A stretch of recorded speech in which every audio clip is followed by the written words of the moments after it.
Welcome back to Talk of the Town on 99.7, 1450 WHTC and WHTC.com. Welcome back to Talk of the Town for this Monday, January 10th. I'm Gary Stevens. Second Monday of the month. This time we catch up with what's going on in Lansing with one of the persons who's involved in the legislative delegation from the Lake Shore. She is third-term State House Representative Mary Whiteford from Casco Township, just north of South Haven. She represents most of Allegan County. She joins us via the Zoom connection this morning. Mary, good morning. Happy New Year.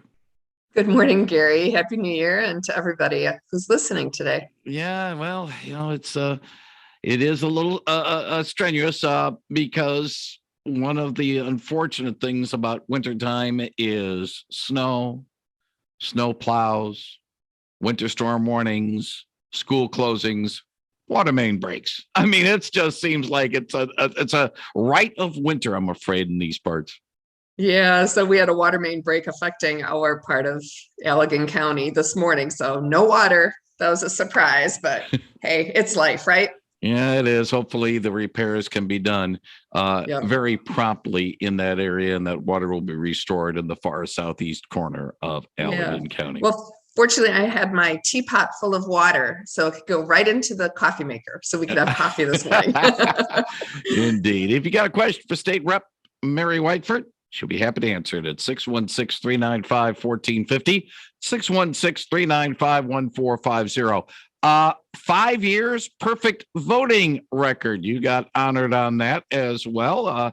In this situation when, lawmakers have had to be excused because they've come down with COVID, especially to have that perfect voting record for the entire term that you've been in Lansing is indeed an accomplishment.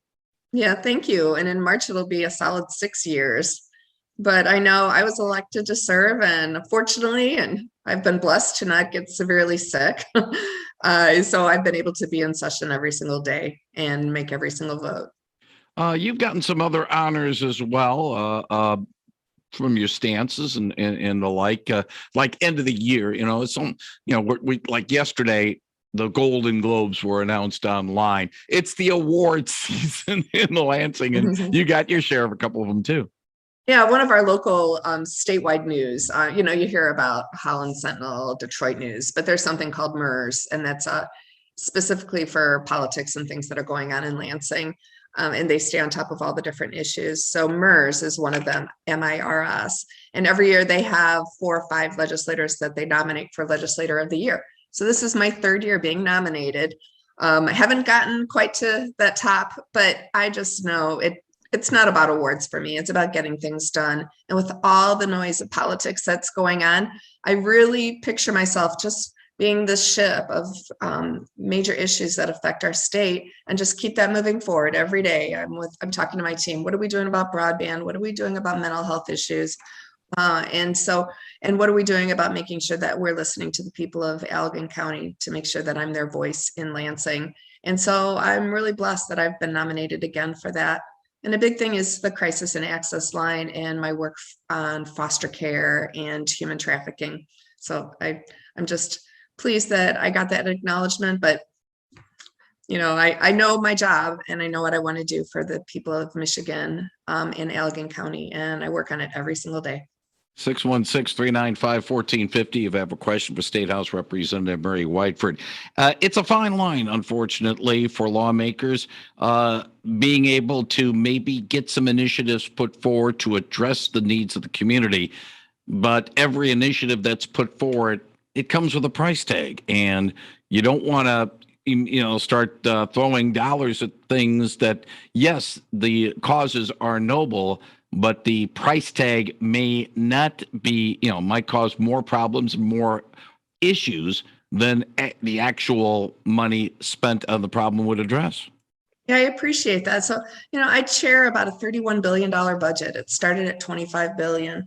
But for me, it drives me crazy when I hear people say, hey, I just spent $1 million on this. Yay, me, walk away. I've solved everything. And when I look back, I see that it didn't have any impact. So for me, every single line item that I fight for in the budget, I make sure I know there's boots on the ground, people ready and willing with a good heart to implement these things. And it's very challenging and it's a lot of work. It takes hundreds and hundreds of conversations to find out if that's going to work. And so I've been doing that due diligence, and I don't want to be that person who says, yay me, I'm the best. I just fixed this problem with $30 billion, right? But it's going back and saying, is this having an impact? And so I go back to people in communities every single day. Even today, I was talking to the superintendent of Zeeland Public Schools, trying to find out, is the money that we're appropriating actually going and helping you to do what you can do best for the students in your school? And that's important. So I really hope that I can go into this, my final budget, making sure that I have things set up going into the future, because there's going to be a new person who's going to be chair of this budget who doesn't have the 4 years of experience that I have had with it. And I want to make sure that that person is set up to be as successful as possible so that they can have as much impact for the people of Michigan as well. Don't get me started about term limits and all that, because I'm already on record against it. And this is one of the problems, because it just seems as if Mary Whiteford's getting used to being able to handle it and being able to see through some of the projects that really can't be done in a year or two. And all of a sudden, bingo, red light, you're out of office, term limits. And to me, don't get me started. Okay, I won't get you started, but it's a lot of praying, and I'm like, okay, God, you gave me this opportunity and the people in my district, and I'll just keep doing as much good as I can every day, and then see what God has planned for me next. But for now, we've got a lot of family things. My mom's been sick, and just trying to look out for everybody and do my best. You start with faith and family and then move from there. And so I want to make sure that I'm taking care of my mom, who actually just tried calling, make sure that she's in a good spot, and then taking that and everything that I've learned to do as much good as I can. 616-395-1450 if you have a question for State House Representative Mary Whiteford. I know this will probably be more of a question I should be asking in November than in January, but once you leave the legislature as a State House Representative at the end of this year, you even want to start looking about what you can be doing your next challenges, or are you starting to say, what things do I need to address next? Because of the fact that obviously you want to take care of your family, but let's put it this way. You've done a fine job, what you've done over the past 5+ years, and maybe there's something lying ahead in the future for you. Yeah, so that's where my faith has to come into play. I know January is Human Trafficking Awareness Month, and it's also getting things geared up for our next budget negotiation process. So I'm setting up, I think it's on the 24th in my committee, we're going to have an awareness day, and we're going to be discussing safe housing options for people who survive human trafficking and are rescued so that they can get their feet back on the ground. I appropriated $500,000 in the current year budget to be able to have programs like this. So we're going to have some different facilities out there that have a really great track record that I worked with FBI agents. And I always like to have a survivor to come and tell their story and make those connections for legislators. Otherwise, people start thinking that it's not a big issue, but it is. I know somebody who provides free legal representation to survivors of human trafficking. And he said the number of people coming to get help from him keeps increasing more and more. So it is an issue, and it's in one of those dark areas that's hard to take on and imagine. But it's something that I can work on having some impact and make sure that my fellow colleagues have an opportunity to learn about this issue as well. Let's talk a little bit about the fact that January is Human Trafficking Month, and it's with this as a backdrop. We've had good news about a 14-year-old Mattawan girl who was missing, was last seen in Battle Creek. We've gotten word that she is back safe with her family now, and the man that she reportedly was with is now in custody. But those type of stories, yeah. For every happy ending, I'm afraid there's a lot that aren't happy endings that maybe because of the sheer volume, they're not getting as reported. Yeah, and that's a perfect scenario of what happens is that what does it take for a youth to walk away with somebody and then become trafficked and exploited? And the only way I can think about it is that you can have a young girl, a young boy who is having family troubles or doesn't feel like they have a trusted adult, and they meet somebody who's really nice and kind and showers them with gifts, and they think that person is their person, and they walk away. So I think that's more the scenario. It's not like Taken, where a child is just taken, out where, from a grocery store or something like that. It is a vulnerable youngster, and the average age is 15. So it's a vulnerable youngster who walks away. So that's why every one of us needs to make sure we keep those connections with children in our lives, that you can be their person, somebody they can trust and go to when they're having struggles.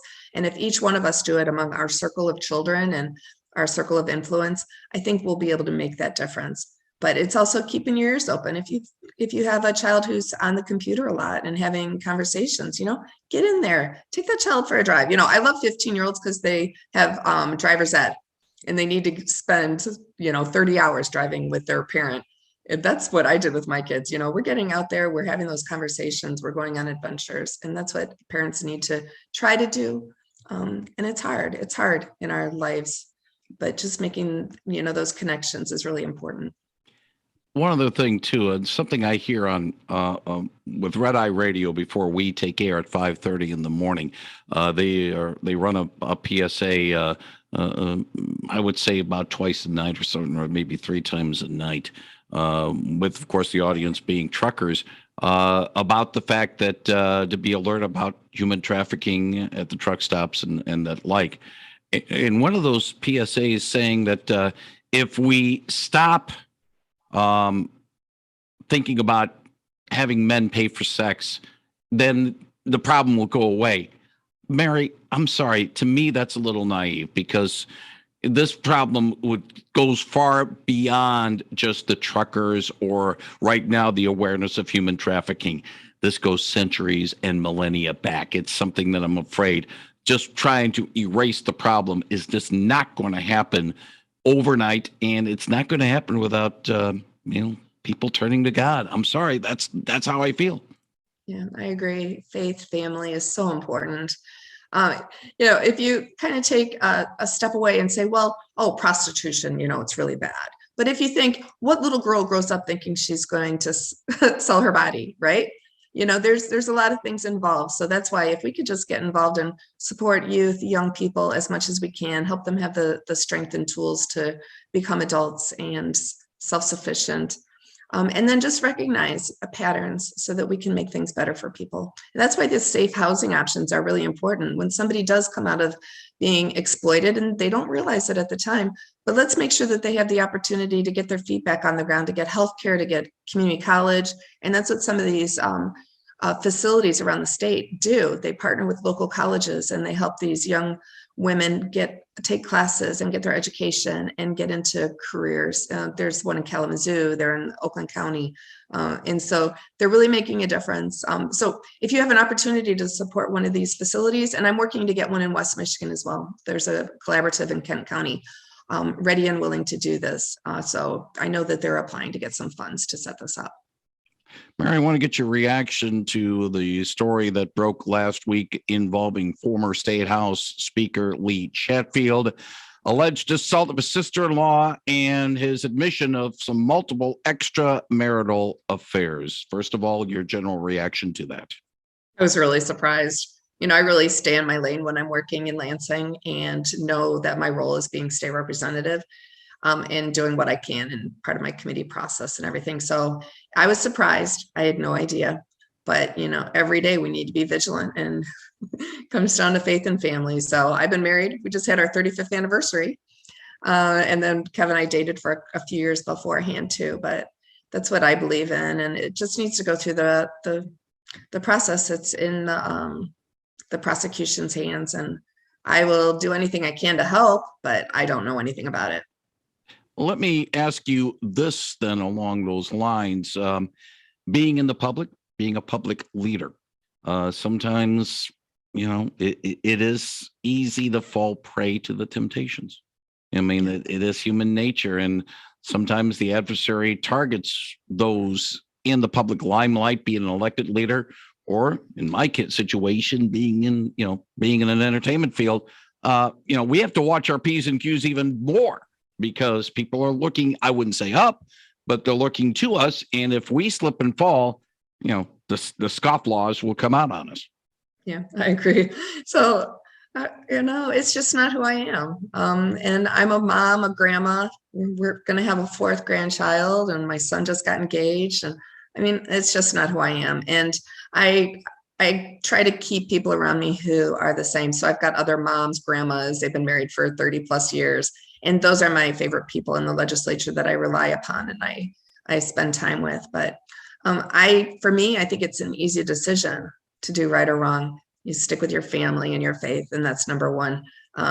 Other people, everybody has their own choices. I know I've got my grandkids, and I tell my one granddaughter, I'm like, okay, Jesus gives you a choice to do good and bad, but he's watching.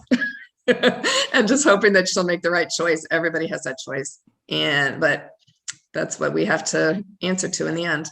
All right, let's change gears for a moment, Mary, and talk a little bit about what should we or could we expect from legislative Lansing in 2022. How much can get done and how much will get bogged down because it is an election year for not only the House, but the Senate as well as the executive branch? Yeah, that's a good thing to talk about because we do have divided government, but I think if you stick to things that are important and matter to the people of Michigan, then things slip away. I was able to get 4 bills signed into law. The person who had the most was 5, so that was pretty good track record.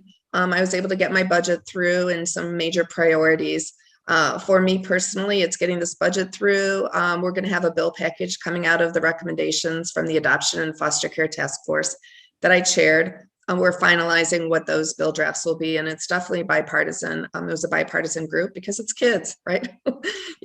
Politics kind of drops away when you're talking about things that really matter. I'd like to see the Michigan Crisis and Access Line continue to go statewide. I've got a bill to make it 988, so it's the National Suicide Hotline number.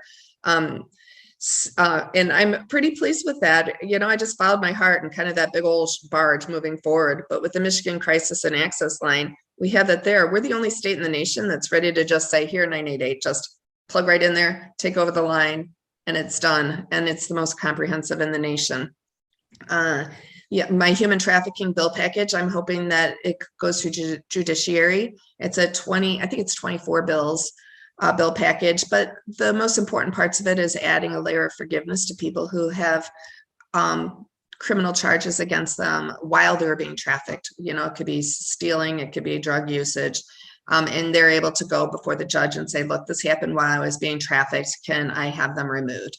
And I think that's a really important thing. Right now, you can only have prostitution charges removed. So I think those are probably the biggest things. And then I have my public behavioral health redesign package. So our $3.5 billion public mental health system to streamline it, potentially saving $100 to $300 million, which will actually go back to help the people of our state who are disabled, who are addicted to drugs, who have autism. And that's a really heavy lift because I've got quite a competing package in the Senate that seeks to put that whole system under health plans. And what I've done is just streamline it, make sure that that people get the services that they need. So I've got a lot on my plate. Now, if people want to get a hold of Mary Whiteford, of course, online, it is gophouse.org, and you can just click to where Representative Mary Whiteford is, and you'll be able to find the website. But if you need to call her office, she might not be there all the time, but her staff is always willing to respond.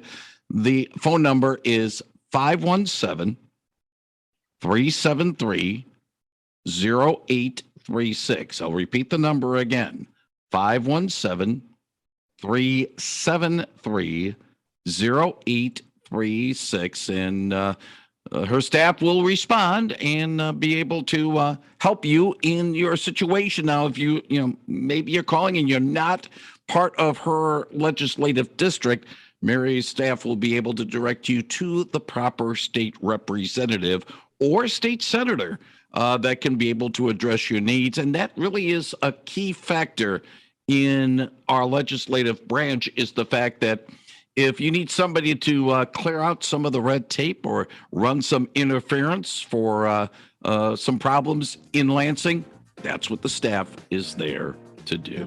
And then I'm really active on Facebook too. So you could go to State Rep Mary Whiteford, and I put a lot of updates in there. And then I have a monthly e-newsletter as well to keep everybody connected. State House Representative Mary Whiteford, thank you very much for your time. And we look forward to chatting with you again in February. Thank you, Mary. Yeah, thanks, Gary. Blessings to everybody. Thank you very much, Mary Whiteford, on 99.7 and 1450 WHTC.